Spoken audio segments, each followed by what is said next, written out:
Zini, neviens no mums pat iedomāties nevarēja, kā tiešām Ukrainā sāksies pilna mēroga karš un ka mums pilnīgi visiem vajadzēs pārslēgties un vākt humānu palīdzību.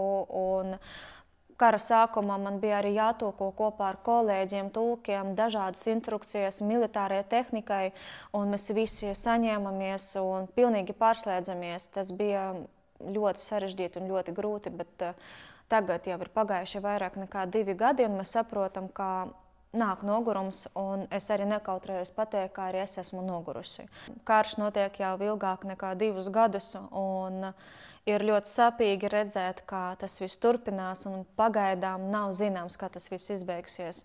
Tādēļ, protams, ka ir jāatrod laiks sev, un ir jāatrod šo vidēju, kur tu vari sniegt gan palīdzību citiem, gan arī saņemt kaut kādu palīdzību sev, tajā ziņā, ka tu vari uzkrāt spēkus, ka tev ir iespēja atpūsties, tādēļ, lai arī turpinātu darīt to, ko tu dari. Un es abrīnoju visus mūsu cilvēkus, es abrīnoju Latvijas nevalstiskas organizācijas, kas nenogurdinoši atbalsta vāc humānas palīdzības, regulāri brauc uz Ukrainu, mūsu žurnālisti, kas regulāri arī brauc uz Ukrainu, lai filmētu, lai arī radītu to patiesu informāciju par to, kas notiek pašlaik Ukrainas frontes līnija, un katrs ir atbildīgs un katrs dara visu iespējamo savā frontē, un jo īpaši palīdz tas, ka mēs redzam, ka ukraiņu cilvēkiem nav iespēju nogurst. Viņi dzīvo šajā realitātē, un kad man arī bieži uzdod jautājums, kur ukraiņi smeļās to spēku, lai izturētu, bet viņiem nav citu iespēju, viņiem tā ir izdzīvošana. Tādēļ,